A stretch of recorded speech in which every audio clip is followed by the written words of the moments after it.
Welcome to episode 6 of Tripping Ours, where we continue to travel west, and this time we go to the coastal town of Port Lincoln on the Eyre Peninsula. Phil talks to a local artist and an adventure tourism operator about his fascinating life and work and the seafood fishing industry in Port Lincoln. We hope you enjoy watching.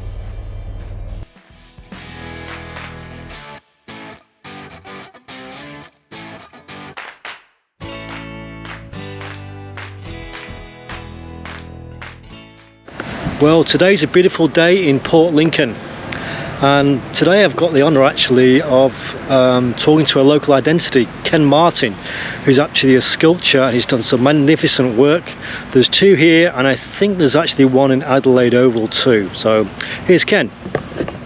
Hi Ken, how are you? Oh, good, thanks Phil. Good. This is amazing. How long did that take you to do? Well, it was, including the casting, was created over a period of 18 months. Yeah. 18 months? Yes. Wow. There's almost a ton of bronze in there. And what's the inspiration behind, I guess it's a tuna fisherman and the tuna fish? Yes, no, this is the tuna poler. Now, tuna poling is a method of fishing that is virtually consigned to history now, but this activity is what really made this town. Financially set the foundation for a lot of the other fishing industries here, right through from lobster, abalone and very scale fish and so on. So it was a big part of putting the town on the map. But since 2002 or 2000, it's basically very little of it done now, and but it's set up the foundation for aquaculture. Yeah, well, it's certainly, for me, it's a vibrant town. It's a great discovery, and it just seems to buzz. It's no. The different areas. You have the marina at the back of the town, which we'll see later on. But yeah, wow. And I guess with the tuna, and I've heard there's more millionaires here than anywhere else in Australia. Well, I've heard that too, and I think it's true. I'm not one of them. But you have every social condition that you find everywhere here. But I guess one of the differences is some of those millionaires might be sitting alongside of you in the front bar of the pub too. So and you wouldn't know. They drink the same beer. Yeah, no, that's right. Well, that's great. Okay, well, we'll just walk along and see your other sculpture if that's okay. So this is Ken's second sculpture on the foreshore here, Maccabi Diva, which is a local horse which has won 3 Melbourne Cups back in 2003, 2004, 2005. Quite a famous horse. Ken, this is also an astounding sculpture. Well, it was an amazing study. I did put a lot of study into equine anatomy, but Maccabi Diva was not a large horse, so she's still 16.1 hands high, but it was very important that at the time she was one of the most famous horses in the world, so I had to get her right as a portrait. Yeah, you've done such a good job, the detail. And how long did this one take you?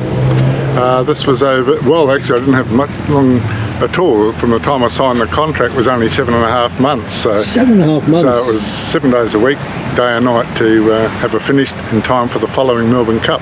And of course this is a local horse, and what's the actual... Well, locally owned. Yeah. She's actually never been to the town, but she's named after local people. She's named owned by Tony Sandick, a tuna fisherman here, so in a sense has a strong connection with the sea, and A fitting way for her to actually gaze over the town, and she's got the ocean on the other side. No, this is incredible. And so your other sculpture is Adelaide Oval? I have 4 at the Adelaide Oval. Jason Gillespie, the fast bowler. Yep. Darren Lehman, the former you're coach. Talking to a POM now, mate. So. Oh, yeah? Oh, well, that's good. That's good. They're fierce opponents. I love beating the POM. So there was Darren Lehman, and then there were the 2 footballers that are champion South Australian footballers, Barry Robran, and that piece is a larger piece at 125% life size on a long bronze column, and Ken Farmer. So push up the 4 pieces there. Wow. So you've done a few work. So, and what's on the drawing board at the moment, Ken? Well, at the moment I'm working on Karen McAvoy, the 3-time Melbourne Cup winner and 3-time Everest winner in Sydney. So he's a jockey local to Streaky Bay, just up the coast. Okay. And so his portrait will be going on the foreshore at Streaky Bay. Oh, I look forward. How long? When do you think that will be finished? I believe it'll either be Christmas this year or March next year, to tie in with the Streaky Bay races. It's a very strong racing community there, but things have been delayed with that piece because of all of the things everyone's going through at the moment. Of course, yeah. No, so great, and I'm sure the folks in England will be, like to hear about the cricketers, etc., which of course they can't travel either. But this is magnificent. But they will have a chance to stand alongside Buff or Dizzy Gillespie. And sure, no, that's really good. Well, mate, thanks for your time. It's been very interesting, and what a great town you have here. And it's a fantastic town. I really, welcoming people, friendly people, and of course a fantastic seafood as well. So can't do better than the seafood here. Thanks, Ken. Thanks, Phil. Cheers. Just on the foreshore at Port Lincoln here, they've got a swimming pool, part of the ocean, but they've sectioned it off and done a real nice job of walkway around it. Just beautiful. The grain silos in the distance. Just a bit of a pan around of the foreshore. And the bronze statues on the foreshore there, the guy Ken that Phil met yesterday. Perfect morning. G'day, I'm with Matt from Adventure Bay Charters in Port Lincoln Marina. G'day, Matt. Morning, how are you? And this is Matt's business here, which is the first building on the wharf. Yeah, it is. We built an office here out of marine materials in a marine area for a marine business, and what we tried to do is fit with our core values around sustainability and responsibility, upcycling and recycling. So we've taken disused shipping containers, we've taken the roof from an old warehouse and the deck out the front from an old jetty, and we've built this cool office which we use for departures, and it's where everyone meets when they go out on our tours. Wow, you can actually see the shipping containers there and the corrugating roof. That really is cool. Fabulous. How long did it take to build? The building was relatively quick. The design took a little bit longer. Putting the Lego together to come up with the ultimate shape was a bit of a challenge. I'll grab it for you. Actually, I've got it here. So you were a Lego kid, were you? Oh mate, I love Lego. It's it's the essence to life. And where I come from, it's Lego, not Lego. It just depends. My wife calls it Lego, but this here is our original building, designed this way so that you could see it from all angles. I'm not really a computer generated bloke, but each of those is a scale model of a shipping container, and there's 6 containers in the building with a roof on it. And mate, I was surprised Kevin McLeod from Grand Designs has not been down here. So yeah, would have been cool. I like his show. He's not bad. It's good, isn't it? Some amazing stuff on there. So, Matt, tell me a bit about what you do here and your business. So we are an adventure tourism business. We focus on marine-based experiences around a couple of our what we call keystone species down this way. We've got the white sharks. It's one of those tours that's on people's bucket lists. Is that the great white pointers? Yeah, the great white sharks. Okay. So we have a diving tour which we take people out there. They have the option of jumping in a cage at the surface, or if they're a qualified diver, we can take them down to 18 metres deep, which is it's radical and cool. But we also recognise that there's a general travelling public that possibly don't have that level of adventure or are afraid of the water. So innovatively, we've built an aqua sub, which is an underwater viewing area. We can sit down and see the sharks through the glass windows, 360-degree views. Fantastic. And you can watch your friends dive in the cage. It's a fully immersive experience. Okay, and that's just out of the bay here. Yeah, so all our tours are based in Port Lincoln, so we're about 7 hours drive from Adelaide. Yeah. Which is not a bad drive. If you want to hit the road, that's definitely a good trip. Yeah. And you can fly here too. So for those that are a bit time poor. So it's about 30 minutes from Adelaide, is it, from Port Lincoln? Yeah, 45 minutes overseas holiday. There you go. In Australia, you don't get too many of those at the moment. That's right. That's great. So I know yesterday we did the tour out to where the booms were for the tuna farms and prawn farms, etc. And that's quite amazing. I guess they'll be seasonal, will they? They are a bit like. My background is I'm a 4th generation fisherman. I've spent 25 years on the water catching fish, and I saw, I guess it was a bit of a in interest, people walking past, and asking, what's that boat, what does it do? And I thought, well, maybe we can give them a little bit more. And we had some infrastructure and resource. One of the other tours we do is the Sea Lion tour, and that runs in the morning, but in the afternoon the boat was sitting there doing nothing.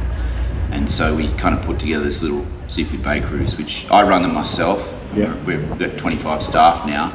25 staff? Yeah, in peak period we'll run up to 25 staff. We get pretty busy through school holidays. So this little tour is just something that I do. It's my business. It's about my culture, my history, and taking people out on the bay and having a look at those, finfish farms for the tuna and the kingfish, the mussels.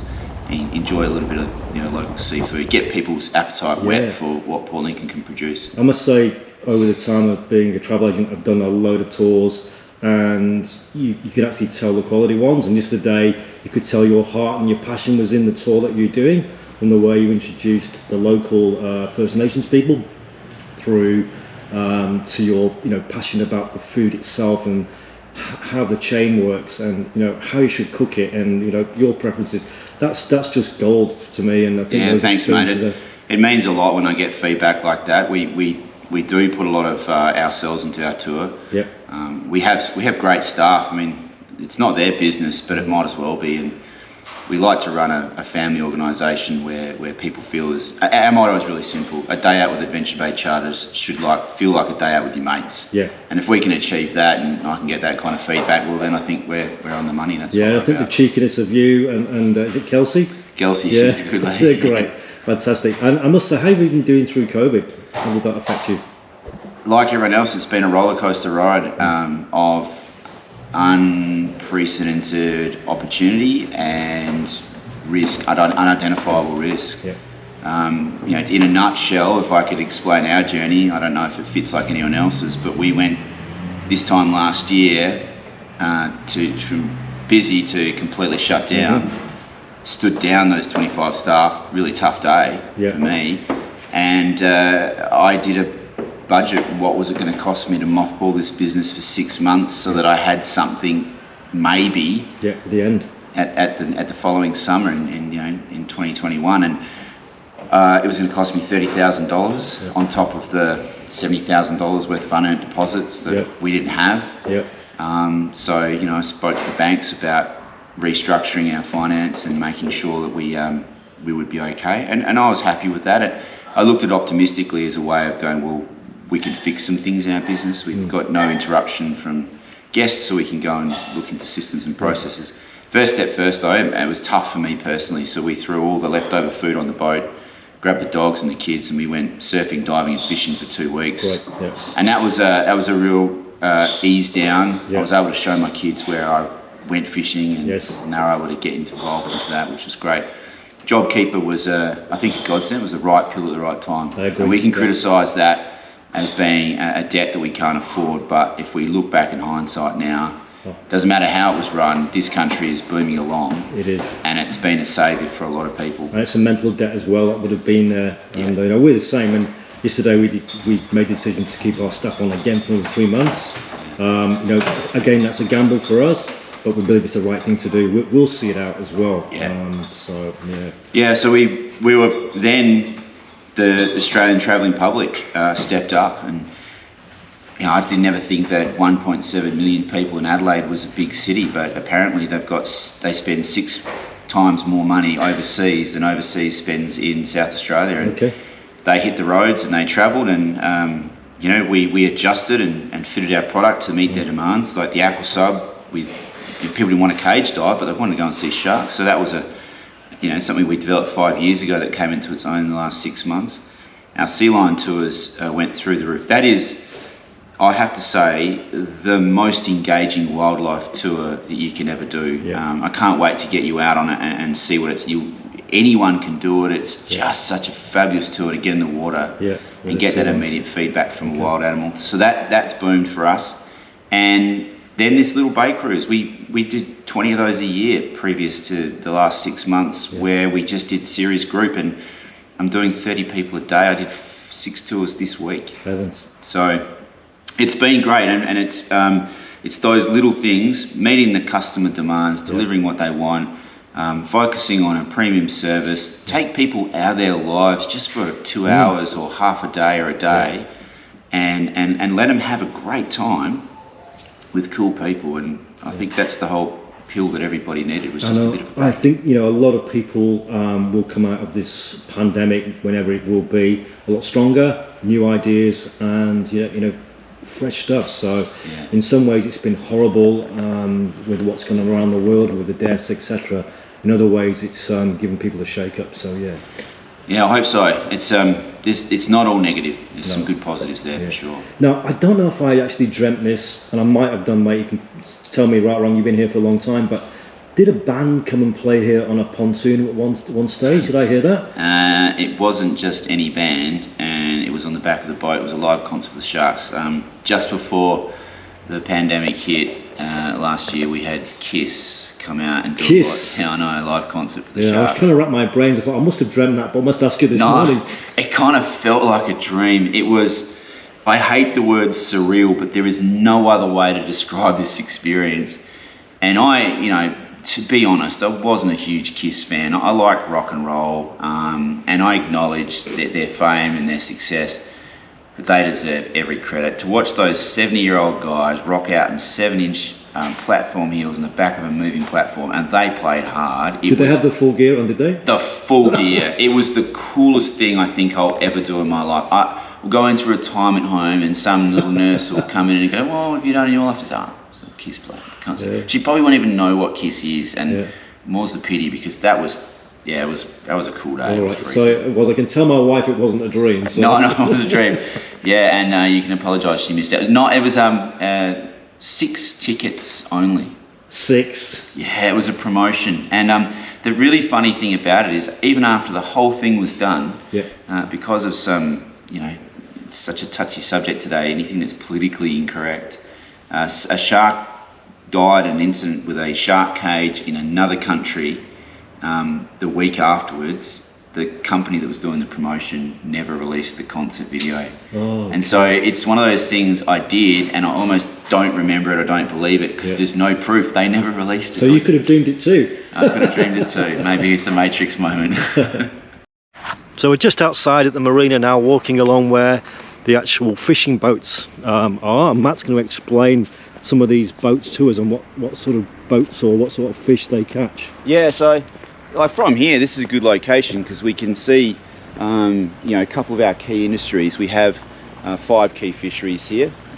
Any one of them individually would be a keystone to the economy of a small coastal town like Port Lincoln, but we have so much value and rich fishing culture and history that it's a big enabler and probably isolates Port Lincoln. Like, we went through COVID, and even though as a business it hurt us, as a town, the only thing we missed out on was sport, and they shut the pubs for 2 weeks, but otherwise everything just ploughed on because they're essential services. We've got directly behind me here, just down on the water, this little blue boat down here. This is the New Horizon. This is a crayfishing vessel, so you know, people have heard of rock lobster, and it's just a fabulous fishery. It's suffering at the moment with you know, a bit of the trade war in China, but this is a boat my actual son was working on in the last 3 months. He was the deckhand on there. 2 weeks out of school, no, 2 days out of school, he got a job on a cray boat, went away for 3 months, earned himself 30 grand, so he's set for university. He's just taking a gap 30 grand for how long? Oh, that's not the best. That was just for 3 months work, and the price was low. He should have made 50. Yeah. Oh, but I guess it's hard work. It's seriously hard work. You know, that doesn't describe the sort of the pain and every day that he came home and he sat in front of his mother and cried and didn't want to go back to work again. It's a tough job. But yeah, it's down through this area, crayfishing fleet. Across the other side over there, got the big blue boat with the spotting towers on it. That's a boat that's in the tuna industry. In fact, that one there, the Saroma, was actually built by my dad's first cousin. The name is CY for Cynthia, and RO is Ronald, AM is Amanda, and MA is Mark. That's their whole family. So Saroma. Okay, you like doing that with things here, because that Mackay Diva was the same, wasn't it, the horse? Yeah. Well, you know, like these boats and these businesses, you know, they're a member of the family, really. It's well, it's a living, isn't it? It's a living, and it's such an investment. The boat's worth more than your house, and you know, you go to sea, and I guess you want to take your family with you. So I, as a fisherman, I can really deeply understand that culture. And even as a young fella, I thought, well, maybe one day I'll have a boat. And I've already worked out how I'd name my 5 boats after each member of my family, you know, and how I'd tie their name into it. It's just something we do. So yeah, the tuna industry is a big investment here, and as the biggest employer in town, they're all out there catching fish at the moment and bringing it in for the farms. And these boats along here, with all the rigging directly in front of us, these are the prawn industry. Right. This is a good job. You know, these guys here, they work 55 nights a year, and you can earn $45,000 as a junior deckhand. Wow. Okay, so these have the lights on them when they're prawning at night, and yeah. So prawning happens all at night time. So typically these boats here will do a 10-day trip over the dark of the moon, 5 to 10-day trip. They can bring in anywhere from 5 to 15 tonne of prawns per trip. They'll generally target around 60 tonne of prawns in a year, and they work on an industry quota. So there's various catches between different boats, but live on board, 4 crew, 5 crew, fishing for grubs. How far do these go out for out to sea, or do they stay in this? They're all in Spencer Gulf. So this fishery is isolated to Spencer Gulf. There's 3 prawn fisheries in South Australia. There's one in Gulf of St Vincent off Adelaide, which is fairly small, and there's another one on the west coast, which does the coastal bays, and that's fairly small. This one here is big and sustainable. There's 39 boats that work in Spencer Gulf, pulling out these beautiful southern Spencer Gulf king prawns. Okay, so what's this thing here? Is that like bring them up? Yeah, so this next boat down is probably a little bit easy to see because it's uncovered and it's all set out. But essentially what happens is, I can jump down here, I'm sure these guys won't mind, and I'll just point it out. But what you've got is the nets come up with the big booms and over the tables here, and then they'll empty the bag onto the table, and the prawns will fall through the grill. Okay. Then what happens, on top of the grill sits all the crabs, and so they'll have this chute that comes out here, and they'll lift this rack up and they'll pour the crabs and everything back over the side. So they're only legally allowed to take prawns. Then what happens is they scoop the prawns across the table here into the hopper, and it will go up this elevator, and you can't quite see it, but just behind the elevator here there's another table down on that side. Yep. You can see a little bit. Yep. And from here they'll sort the prawns. So anything that's not prawns goes onto a chute over that side, and then from here the prawns go down this tube into this elevator, and they drop onto what we call the grater. And so as they go down here, there's gaps that get ever wider, so the small prawns drop out first, the big ones at the end, and then they'll come down and they'll fall out these sides here. So you've got U10s, 10, 15, 16, 20s, and there's another 3 on the other side, and they fall into a basket on the deck. And so from here they'll either go into the cooker, so they go through this door into the factory room, and they get cooked till they're green, and then they're frozen into different packet sizes, 1, 2, 5 and 10 kilo packets, and they keep everything frozen on board, and then when they're ready they come home and they unload a frozen product. It's, premium quality, snapped at the point of capture. Yeah, you made that point yesterday on the tour that you reckon that the actual frozen prawns, when they're snapped frozen at the beginning, are far better than the actual fresh prawns that we get in the supermarket, which could be 10, 12, yeah, days what you old. actually get in the supermarket, if you read it carefully, it always says thawed for your convenience. Right. They were frozen, and they are as fresh as you can get. Yeah. The alternative is, in Australia, the legal right is for something to be advertised as fresh fish, it can't be more than 10 days on ice. Yep. So in trawl fish and stuff like that, they'll catch it, they'll put it on ice so they can sell it as fresh, but they have to sell it within 10 days of capturing it. Right. So in some cases it can be 10 to 14 days old before it gets to you as a consumer, and it's still considered fresh fish. There's nothing wrong with it. No, but it's not as fresh as the frozen. But it's not exactly, it's not the same as frozen, bang, point of capture. You're trapping in so much more of the nutrients and because of the taste, you know. If I was to put the two on a plate and hold them up, you would know the difference. Okay. So the last thing I want to ask you, mate, and you've been so generous with your time, is about the story about the more millionaires per capita in this town of Port Lincoln than anywhere else in Australia. How does that come about? Or is it still the same now? Or? Yeah, it probably is. But I'd say there's another really interesting statistic that supports that. There's probably more small business owners here than any other place, because the nature of fishing is they're all small businesses. Okay, it's like the nature of building is they're all small businesses. We don't have a lot of big multinationals here. You know, it's a town of self-made people who, you know, for better or for worse, had small or little educations. Take my uncle who built the Saroma there. He's an incredible guy. He, just as an example, he left school by the end of year 9, but he'd failed 3 grades to get to year 9, and he said to the teachers, he said, I think I'm going to leave, and they said, I think that'd be a good idea. Okay. He's now worth about, you know, $150, $200 million. So that's quite a familiar story, actually. It is. You get that around here. He wasn't a stupid guy. He just he didn't probably, fit with that sort of matrix of their. Probably a bit dyslexic. You know, he's handed me and my dad, you know, these books that he was reading on fishing, and just going, wow, this is so technically advanced. But he had one passion. He loved fishing. He spent more time. He'd go and catch a half a ton of whiting before school and leave it with his mother to sell at the markets for him while he was there trying to do his ABC and struggling. You know, mate, I think you've hit it on the head there, and that is, if you're a small business or whatever you want to do in life, if you've got a passion for it, you'll do it. Yeah, I think, and that's the secret of COVID and everything else is, you know, find something you love and convince someone to pay you to do it.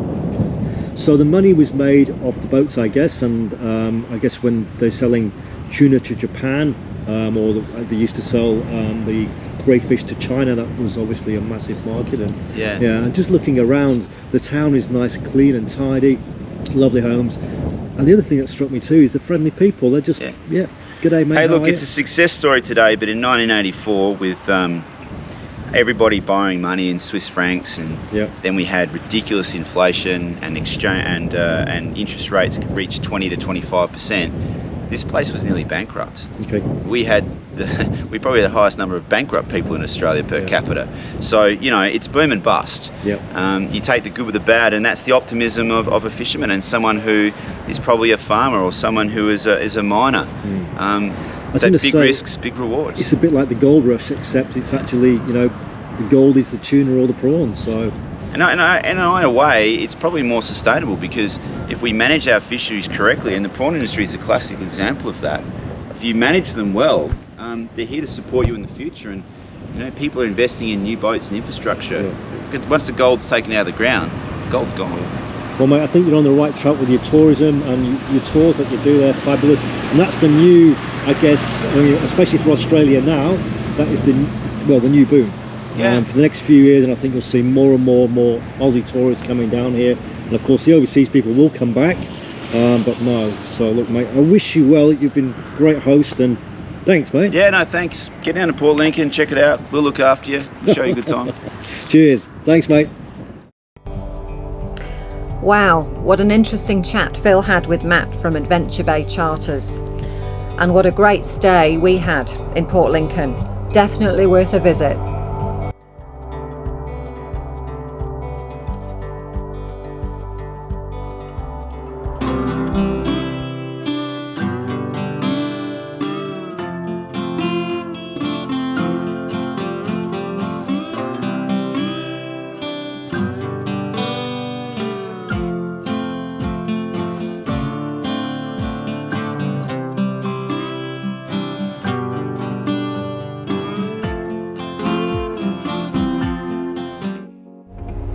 Thank you for watching Trip in Oz.